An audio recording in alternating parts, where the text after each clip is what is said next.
Turjanica. I am the product manager for Student Success Solutions at Jenzabar, as Charlie has said. Let me just get there we go. That's the right view. I'm here today to talk to you about our Student Success Survey and how you could use it and what its real value is. So I'm really excited to talk to all of you about that today. So with no further ado, I'm just going to jump right in. If you have questions, feel free to put them in the Q&A. Like Charlie said, we'll do our best to address those at the end of the presentation.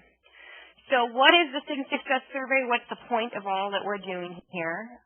Here's a question for you, though, before we even dive into that. What are your students' attitudes and behavior? When it comes to student success, we know a lot about our students. We have these hard data points that we know tons about. We know their GPAs, and we know their SATs, their ACTs. We have all sorts of measures out there. We know demographic information. So we know these harder data points, but what we're missing is kind of their inside stuff. So how do we find out what their attitudes and behaviors are? How would you get that information? These are some things your students could be thinking.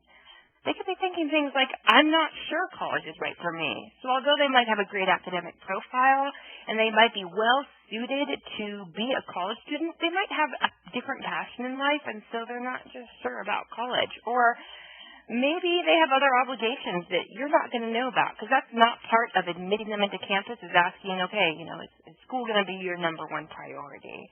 So there's all this other information, we call them non-cognitives, that are out there that really do a great job of shedding some light into students' attitudes and behaviors. And we know that these are really important for understanding who's going to be successful and also for helping students be more successful.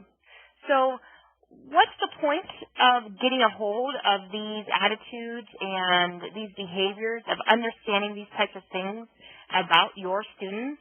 Well, the whole point of it is creating action from information and using it before the student is in crisis. So how does knowing about students' attitudes and behaviors allow you, what are you able to do with that? Well, first of all, you're able to quantify the qualitative. So there's all these feelings, these things that students are thinking, the ways that they are, that you have not been able to quantify in the past, or maybe you have, but this is a great way to do it as well. And you're able to measure, okay, how are they comparing to other students on some really important measures that do correlate very strongly with success. Also, this gives you insights into motivation. So we all know students who come to campus, and they are a terrific fit for your institution. Everything just screams that they are the poster child for your school, and then they get on campus and they don't do well. Well, how wonderful would it be to know maybe what is motivating them to do well or to not do well? And then finally, the point of everything that we do with Jenzabar and Student Success, so we've got a couple of other products, we do some consulting, it's all about helping you do proactive intervention. In my previous life, when I worked in student success, I spent a lot of time and saw people spending a lot of time working with students who were in crisis. And so we were pushing out resources, valuable resources, spending a lot of time with these students, and those meetings that we were having were not effective. And they weren't effective because sometimes it was already too late. So then we were counseling students about the best courses to withdraw from so they can make it one more semester, or how to withdraw from the campus. But really what we want to do is we want to get to the student before they're at crisis and have conversations and interventions that help them be able to be more successful, so that you see those success numbers increase on your campus, you see more students retained and more students graduate. So this Student Success Survey, you get some results back. How do people use it? There are two main veins for how you can use the results from the Student Success Survey. So the Student Success Survey, you get some information back. One is institutionally sort of a big strategy. So if you see that you've got some definite deficits in areas like campus engagement, maybe you could do things to beef that up from, what you've learned. You've got some deficits, and you could turn around and create some programming to address that. But then there's also the individual student strategy. And this information, there's 7 scales total, really, really rich information, allows you to have a conversation with a student that's easy. I know a lot of times when we work with students, sometimes we feel like it takes a lot of training to have a developmental conversation with students. What we've tried to do is make it really easy for almost anyone on campus with a little bit of training to have a conversation with a student and help them be more successful. So the Student Success Survey, today we're going to talk about what it is, so it's an online survey tool, about the institutional report that you receive, about the individual student reports that they would receive, and then also we're going to talk about some implementation and best practices, because there's some questions that I always get when we talk about the Jenzabar Student Success Survey, and I really want to address what those are with you. All right, so to begin with, it's an online survey tool. And what do we mean by that? It means obviously no paper and pencil. That's not what we do. It's completely online. Students access it, and yes, it can be accessed, of course, from their mobile device. So there's no need for them to, be on an actual computer. They could be on their phone. They could be on a tablet of some sort. And this is what they see, the screen in front of them. There's a whole bunch of items, and then they kind of respond to those items. So, like I said, it's administered completely online. And that's important because it makes it really easy. There's a total of 49 statements. So one of the things that's really awesome and unique about the Student Success Survey is actually its brevity. So it's a very powerful and it's very efficient. Your students probably have something called survey exhaustion. So that's the entire point of this. We make this so brief and so efficient that you're not going to lose respondents while they're taking the survey. You're going to get a lot of complete. So students, they go into the survey, they see these different statements, and they rank responses from strongly agree to strongly disagree. It takes them about 15 minutes, so that's what I'm talking about. It's not this, I need to sit there for 30 minutes, 100 plus items to fill out. I really have to think about these. These are pretty much gut reactions. Do I agree or do I disagree with these statements? And students, it's a breeze for them. And then there are 7 different scales that these items then line up with. So let's take a moment and talk about those 7 non-cognitive scales. So first we have academic engagement. And there we're talking about the element of, are they going to be engaged or are they going to participate in their studies? Academic self-confidence, do they believe in their ability to meet academic milestones? This is a funny one because there are students who could be incredibly self-confident but actually don't have the ability, or could be incredibly not confident and not have the ability, or it could be a pretty good measure. So, you could see all sorts there. Campus engagement, are they involved in campus, or at least they're making relationships on campus? That's what we're attempting to measure here. Now, this is not as important on all campuses. We know that. Maybe a traditional residential campus is really important, but a commuter campus, this might not be really important at all. Educational commitment, importance of a degree. This is huge. A lot of students, they kind of end up in college and either they're not really sure why they're there, or they might have other priorities that are a bigger commitment. So this helps judge that. And what we find is that students who have high educational commitment, they're the ones that no matter what else is lacking, they're going to try and make it through. And that's great information to know when you're working with that student. Institutional fit. Again, this is not as important on all campuses. This is gauging the connection to campus. So like adult students or grad students, sometimes they're just choosing an institution because it's convenient to their location or a format that they can pursue while they're continuing to work or whatever.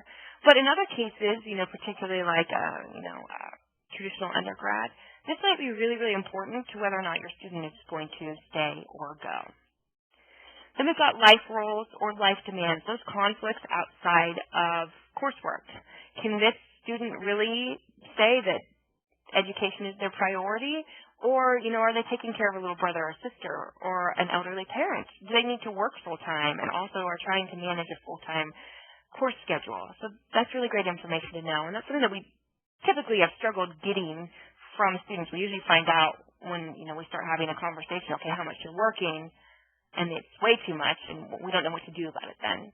Then lastly, a really important measure here is the resilience or the grit measure. This measures how they are able to recover from stress or not. So when they hit a bump in the road, Do they say, okay, I'm going to keep going, or do they shut down? Is this the student who is all A's in high school and they get their first B and they're absolutely devastated, or is this the student who gets their first B and says, okay, I've learned from this and I'm going to improve myself?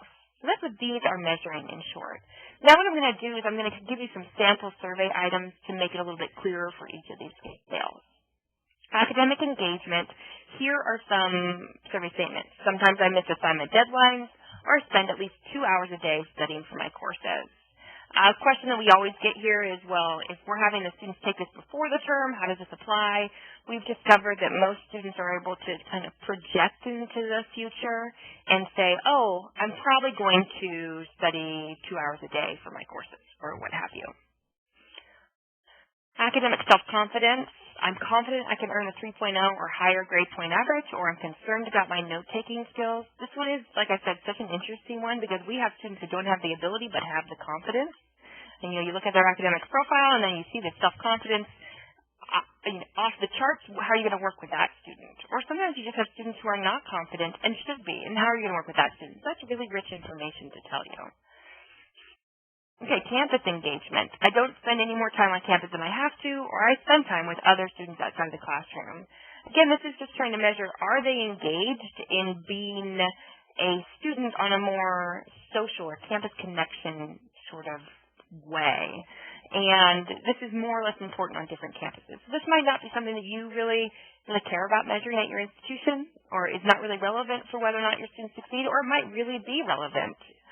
It's something that you would see over time. So educational commitment, sample survey statement, school is my #1 priority right now, or earning a degree is important for my career success. We talked about the importance of this. If the student gets it, if they understand what it means to be committed, this is huge. If they don't get it, that's maybe a conversation with that student about, okay, I'm not sure. It looks like you're not sure why you're here. Let's talk about that. And that in itself could improve their commitment. Or even just saying, okay, you don't know what you want to study. Why don't you go to this job fair and talk with different people? Institutional fit. Here are the statements. This college was not my first choice, or I'm happy with my decision to enroll at, we say, Jenzabar University. You input your institution's name there. Life roles. I have other obligations that compete with my coursework. I'm able to devote all my time to college. Again, this one is so important. We could point to the non-traditional population here, but we really need to pay attention to first-generation students and just students in general. We know that this classic portrait from the 70s and 80s of 18 to 22-year-old white males going to college is not necessarily who's going to college right now. And so this idea of people being able to dedicate all their time to their studies is not necessarily realistic, and it's important to know which of those students can't dedicate like that and be able to support them in the situation that there's a crisis, or maybe they need to take less credits or whatever it may be. Okay, resilience. Most people would describe me as a survivor, or I am easily overwhelmed. This resilience measure, this grit idea, is a really interesting one. We know it's really important, and then kind of people look at this and they go, well, what if a student has low grit?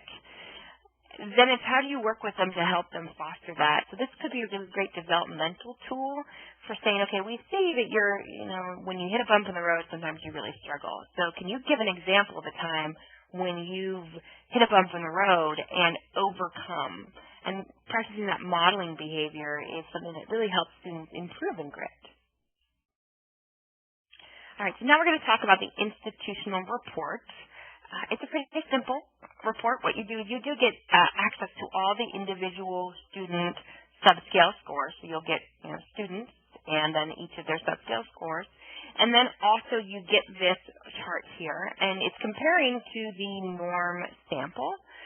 And so you'll see that this particular institution has some attributes that are different than the national norm. So you'll note that campus engagement on this institution is pretty high. My guess about this institution then, Jenzabar University, probably a residential campus, and they probably do a lot of campus programming and find ways to get students engaged, and students are enjoying that. See, institutional fit is high. That means a lot of students chose and are excited to attend Jenzabar. university. But then you also might notice some more concerning things, like we've got some pretty low academic engagement considering the height of the campus engagement. This tells us something about the incoming class or whoever has taken the survey. You don't have to limit it to your incoming class. It tells us that there might be more excited about what's going on campus than their whole reason for being there. And that's obviously really important. And you can kind of see that reflected in educational commitment too. You know, some of them really get it. A lot of them not really that concerned. They haven't really connected the dots there on sort of the outcomes of education.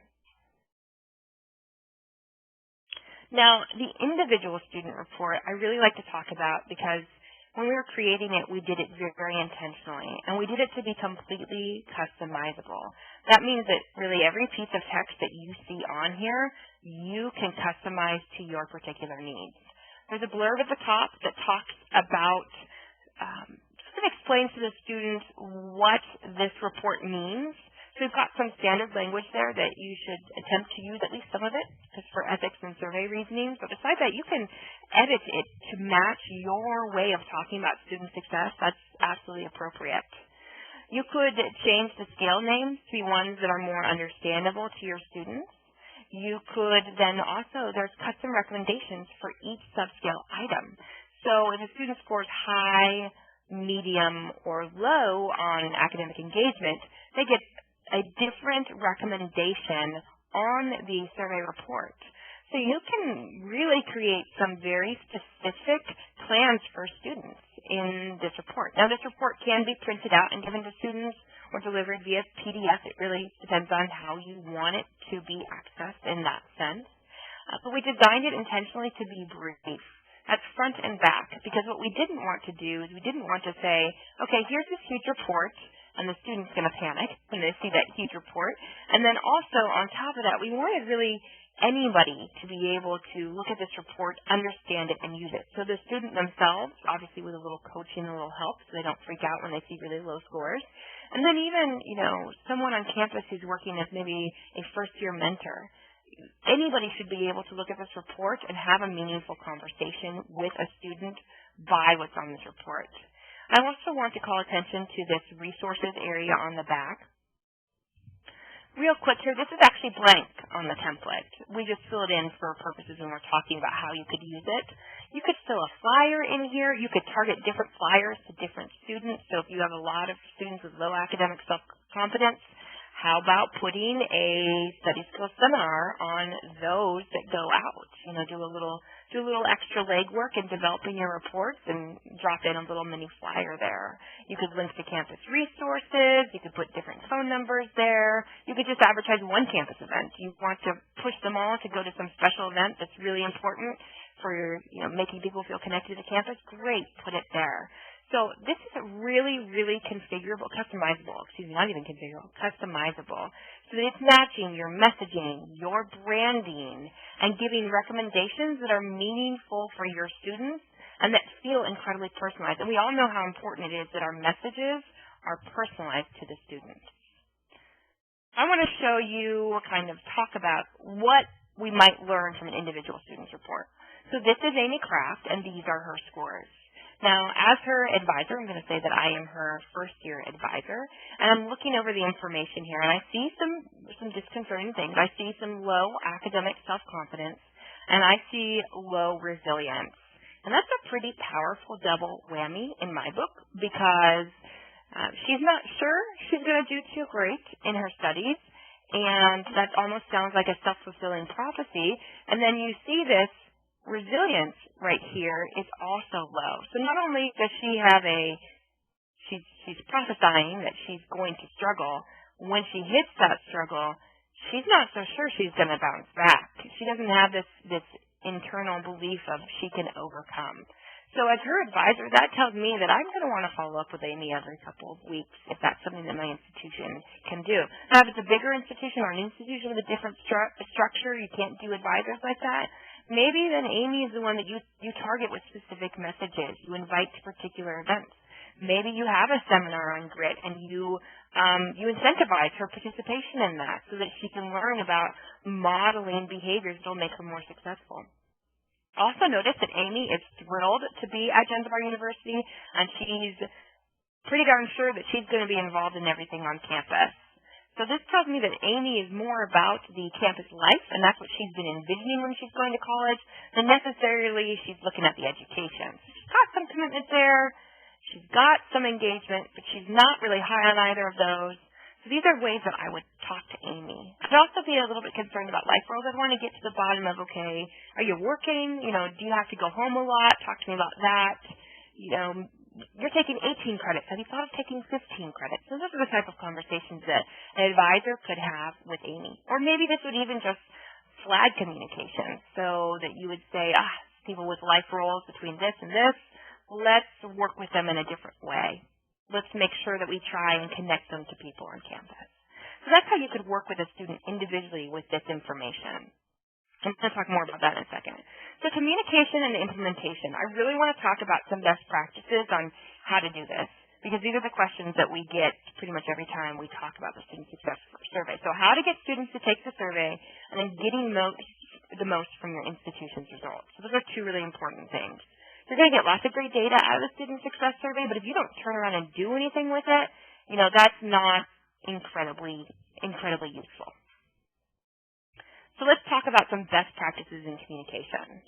So getting the student to take the survey. First is about getting the student to the survey. So it's all about personalized communication. And one method you could do that is, of course, doing a really great job in creating email communications to the students that are personalized. I know I don't have to tell you this, but personalizing the message is huge. It can be as simple as just making sure that it's addressed to the student, so Dear Amy, not Dear New Student. Also, potentially you could get a little bit more sophisticated than that in your messaging and make it feel more colloquial, more personal, more about where they are in their journey. So this one says, in a few short weeks, you will begin your college career at Jenzabar University. So bring it to that level, not just, hey, you're about to start. Just really go a little bit deeper, get a little bit more personal in that way. Engaging subjects, if you're going to leverage email for invites, that's great.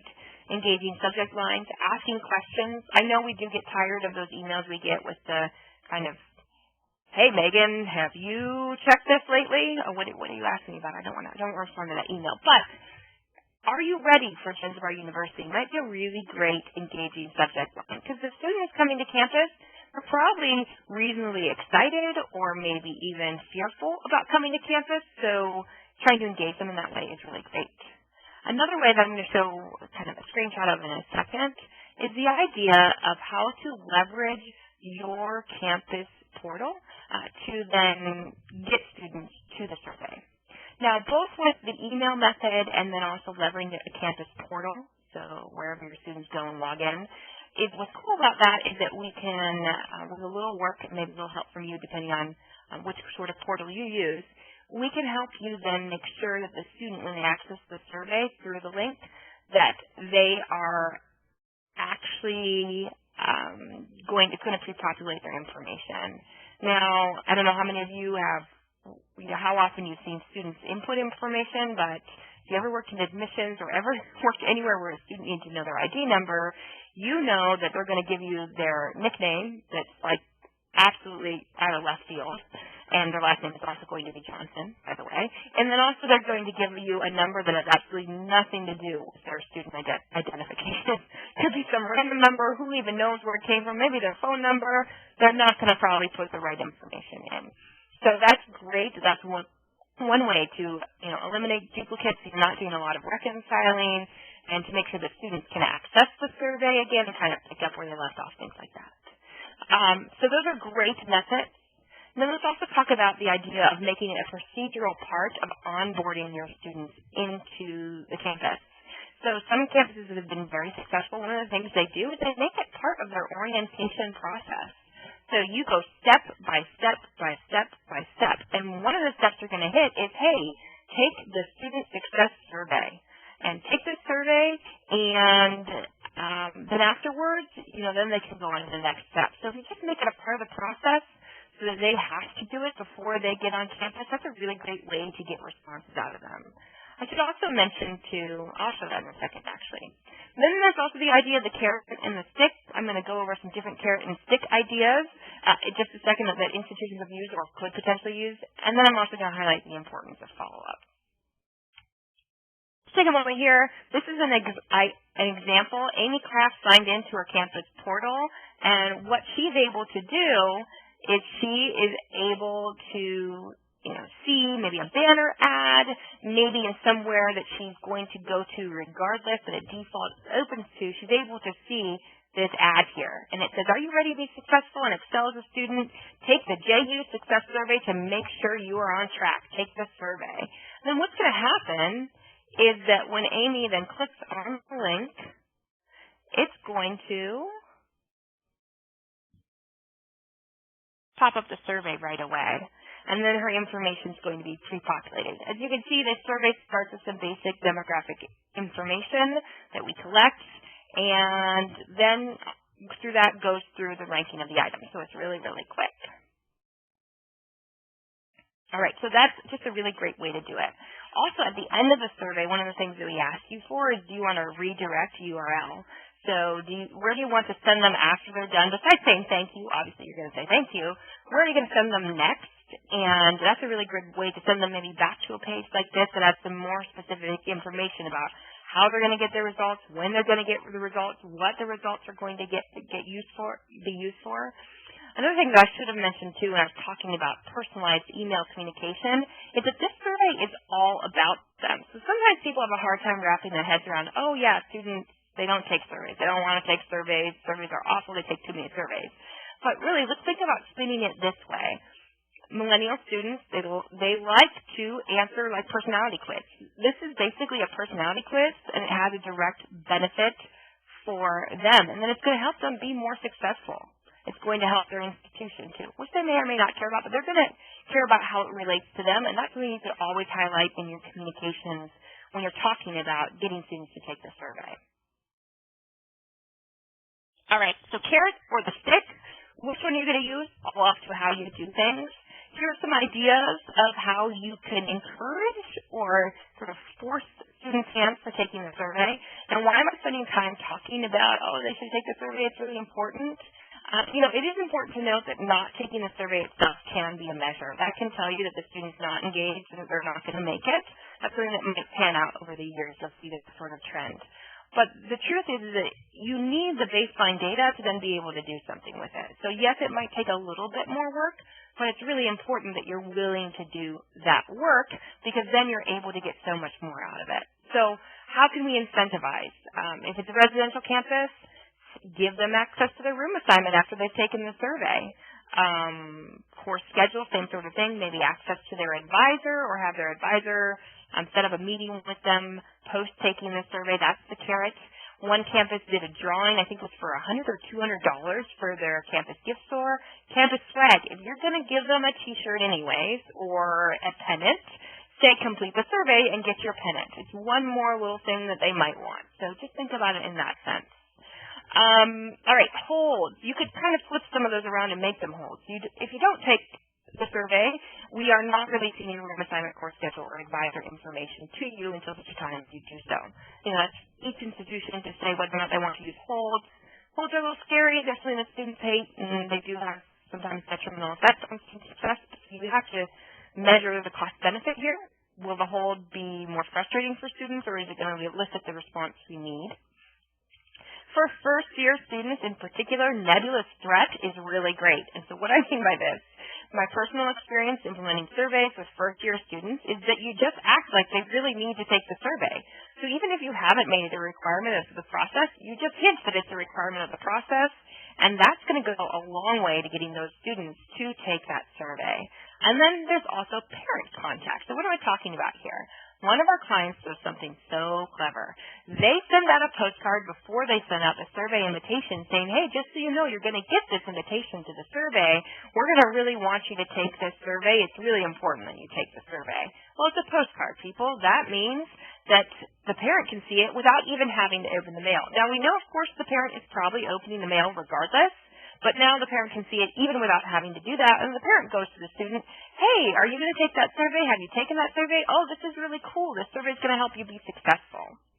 Another example of parent contact is in the follow-up concept here. When it comes down to it, before the year begins, when when you have those students who have not paid their bills, your business office or someone on your campus is going to pick up the phone and they are going to call each and every one of those students. They're going to hunt them down because that money is really important. I want to suggest to you that student success is just as important and also is directly correlated with that money issue right there. We know it's a lot easier to retain students than it is to recruit them. So start from the ground up, give them the tools for success, and pursue this type of information that's going to let you work with them in a proactive way so that they're not in crisis. And so one of the things that happens if you are making those phone calls, don't just make it to the student's cell phone. If your institution is comfortable with you calling and speaking with the parents about the survey under how you interpret FERPA, then great. Have that conversation. Oh, yeah, just checking in. Johnny hasn't taken the survey yet. You better believe, for those traditional students who have parents who are really engaged in it, this is going to be something that might help you get a few more responses. But I do want to highlight, I understand that when it comes to dollars and cents, we're all on it. Student success is both the importance of students actually achieve their educational outcomes, but also it comes down to dollars and cents. So being willing to do this extra legwork is going to see you get great response rates. We've seen people get over 100% response rate on their survey because they had people who didn't matriculate who took the survey. So, I mean, you can do it, and you could get really rich information that you can turn into action and have a real impact on campus. So information to action, I say that is so important, and I talk about this a lot. If you've heard me do any webinars on other topics, I probably have mentioned this at some point in time. I talk about my intervention grid, and there's the idea that there are different styles of intervention that you can use. You can be proactive, you can be reactive, you can be micro, or you can be macro. So the chart in front of you, you see what I mean. Proactive and micro, one-on-one or small group before or early in the term. This is all about getting to the student, identifying them to be at risk, and working with them before they're in crisis. Reactive is where a lot of us student success people unfortunately spend a ton of our time. At the beginning, I talked briefly about this idea of spending all our time with these crisis appointments. You're meeting with the student 8 times after midterms, and it's not helping the student. They're already in big trouble.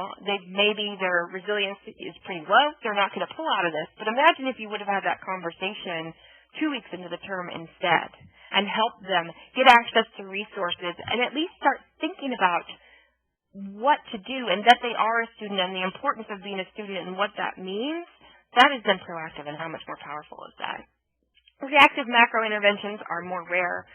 Examples are if there's an incident on campus that you need to respond to, or a classic one is there was one institution that had very surprising midterm results for their first year students. They did horribly, and that never happened before. So their reactive macro programming was what they did is they turned around and they said, okay, we're going to lock down on study time hours, in the residence halls. We're also going to offer a heck of a lot more study skill seminars, and we're then going to encourage the students who are struggling to attend those seminars and see how important they are. Then finally, there's those proactive and macro interventions, and those are large group, cohort, or full campus strategy items before or early in the term. This is everything from your onboarding through orientation to maybe even just really cool campus events. Maybe a great speaker that comes on campus and talks about how their college success sets them up for success in something cool that they're doing now, whether it's personally or professionally, socially, however it is, giving students the opportunity to model themselves after these people. So these are some examples. Now, obviously, where we want to spend our time, though, is in proactive, on micro and macro, because we want to get the most from our resources. Our resources are people and their time, and if we're spending them in this reactive micro one-on-one, we're just burning time and not really having much of an impact in a lot of cases. So that's the point. We want to use this information in a proactive manner. So how can we do that individually? Giving the students the results. So how could you do that? You could do it one-on-one. This is really powerful because there's this concept of relationship that's so important in student success. So one-on-one, which means could be in one meeting. So the student meets with their advisor or whoever is distributing the results, and they have one meeting with that person. Now, what's cool about the simplicity of the Student Success Survey is this person doesn't have to be a professional advisor to have a conversation. Actually, one of our campuses that saw huge gains this last year in student success, what they do is they do this what they call boots on the ground, and they acknowledge they don't have enough professional faculty advisors to cover all students to provide both the academic advising and then also that first year advising for their students. So they enlist the help of campus community members and boots on the ground. And what they're able to do then is, even the example they gave is that a security guard on their campus who's involved in this program was able to meet with and have really constructive conversations with students about their chances of success, all from these results. And what they do, besides having those great one-on-one meetings, that institution actually does this initial and follow-up where they give the results, the brief meeting, they kind of explain what this is, and they say, okay, come back in a couple of weeks and we'll have a more in-depth conversation and we'll help you create a plan, and we'll talk about some pointers for how to make yourself more successful. If that's not a resource reality on your campus, that's okay. We have other ways of giving these results to students. There's group sessions. So some campuses will choose someone who is a professional advisor type person, someone who's really into student success, and they will then meet with groups of students who they have sign up to come get the results and get help on interpretation and what to do with it. And then finally, there is the first-year experience course. This is another way to provide it. So if you have a first-year experience course, or any even bi-year, so if you have sophomores or juniors take this, seniors, even final year students, you could also implement this for them. There's no difference in cost, actually. You can have as many students take it as you want. But if there's a required course that they pretty much all take, you can integrate it into that course. Or even, for your students on academic probation, you can integrate it into that process. If you're having them take remedial courses, maybe they take this here as well. So there's a lot of different ways that you can give those reports to students, for more engagement to less engagement, but you could still get them thinking about these things. And the institutional strategy. So there's a couple of here. So in those first-year experience courses, yes, you could provide them the results, and that could be it.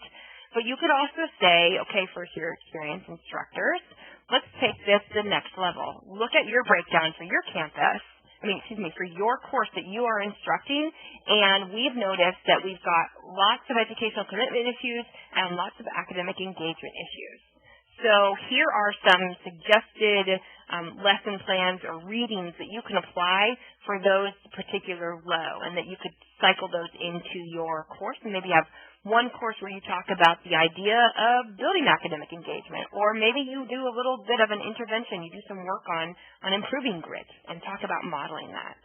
You could also do targeted invitations to events by subscales. For clients that, Jenzabar Retention clients who are watching the webinar, you can actually use Jenzabar Retention itself to send out these invitations. It all integrates. I should really point that out. Otherwise, you could just use, if you're not a Jenzabar Retention client, you could use just, the plain old mail merge by subscale category scores.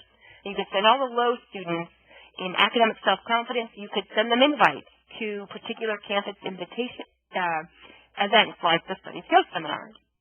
And then also what we have in front of us is a referral grid. And this is not an actual institutional one.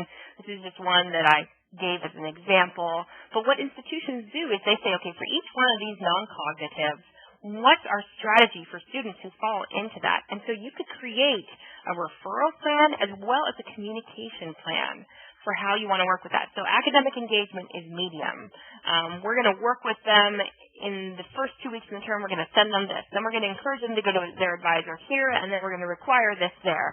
And you create a communication plan for them just like you would when you're trying to recruit them. It's the same sort of idea. All right, so last business part here. How does the process work? Everyone wants to know, what does it cost? So it is one flat annual fee. It's $1.50 times your full-time enrollment number. That enrollment number is adjusted to your institutions, of course. So you get 2 administrations per year as well. So what does that mean? That means that you could do fall and spring. You could do 2 different fall administrations. You could choose to do 2 different cohorts, although you could also pull that information out on the back end yourself with just a little bit of data work. So what do the administrations include? An unlimited number of surveys during the administration period. So since you're not paying per survey, you could feasibly give it to your whole campus or target particular cohorts. You get the institutional report, all student subscale scores, and then also the customized student template report. Beyond that, we also have an instructional webinar for the fall term to help you interpret results and also help you leverage them so that you can say, okay, now we know what we've got. What are we doing next? And it actually looks like we're going to be setting that up for August this year, which brings me to the next question that some of you are probably dying to ask me. Yes, there is still time to implement this for this fall. We're getting towards the time when there's not going to be time to implement it for this fall, pretty soon here, but there is still that opportunity. So if you're interested at the end, I am going to ask Charlie to send out a little pop-up survey for you guys where you can give feedback and say, hey, I'd really like to know more about this. Please contact me. So we'll follow up with you that way. You'll be able to indicate that. All right. So I have given you a lot of information, and now it's time. What questions do we have? Great. Thanks, Megan. I'm going to leave it open for a minute here to allow people to write in questions. If you do have a question, just use that Q&A section that's on your WebEx window pane.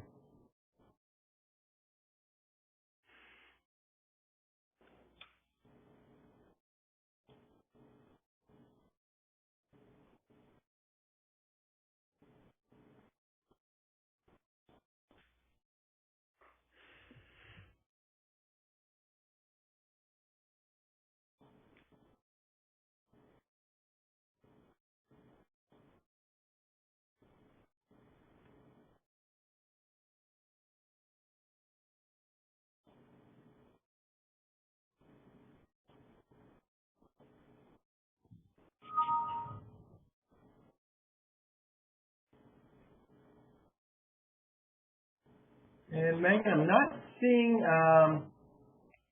any questions right now. Actually, we got one. Are reports available at different levels of access/confidentiality?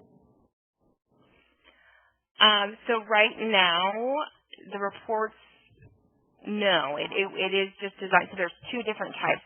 You could get all the data, the institutional reports. So that's somebody who's in charge, usually, of the administration as well as deans. So that person gets access to it all. And then there's the advisor level report. So, and that's the same, it'll look the same for the student as the advisor. The idea is making this as simple and unintimidating as possible. We are looking at potentially making some improvements in how we do that, and that is one of the things that is a definite potential, looking at different levels of access by role. Yeah, it's a good one. Okay. And are the results tied to the student account in Jenzabar? They are tied actually to it depends on what you mean by Jenzabar. Jenzabar retention lives, if you're a client, it lives in what we call JICS, so your campus portal. And that information, those subscale scores, are going to show up there. And right now we'll be talking with a few of the ERPs, so EX or CX if you're a Jenzabar client, JX as well, about where this data could potentially live in their databases too. So if you don't purchase retention, we're still trying to figure out how we can make sure this data will have a home that's not just a, custom or user-defined field on your campus. Okay, and then Megan, there was a request just to go over the pricing one more time, if you could throw that image up. Yep. So it's different, I know that. It's very different than what everybody else does. So it's $1.50 times your full-time enrollment number, which is pulled from iPad, so that's what we use. And so that gets you those two administrations. And the campuses that do this well, they actually ends up costing them about $4 per administration if they just do their first-year students twice a year. So it can be quite, per survey, it can be quite cost-efficient if you really leverage it. Absolutely. Otherwise, it's actually averagely expensive, so it compares with other instruments.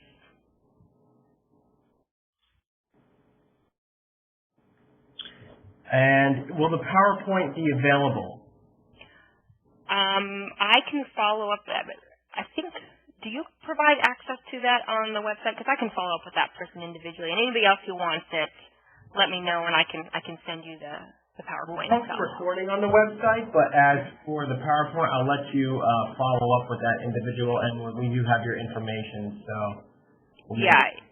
Anybody else who wants it, please just indicate in the Q&A that you want it, or through other means. Email me from this here, and I'll get it to you.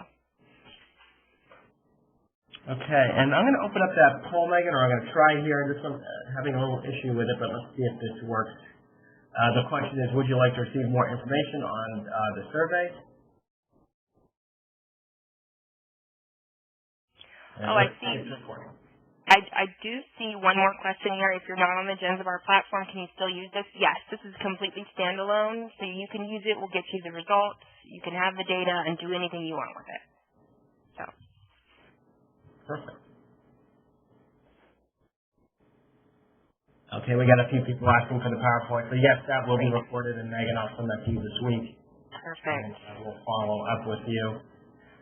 And you should receive an automated email, everyone that registered today, and I'll make sure to include a link to the recording. All right, thank you everyone so much. Send me your questions or send us your questions, and thanks again for coming. It's been great. Great. Megan, thank you very much, and thank you to everyone joining us today. We appreciate your time, and you'll receive a follow-up email with a link to the recording within about 2-3 days. Thanks, everyone. Bye, everyone.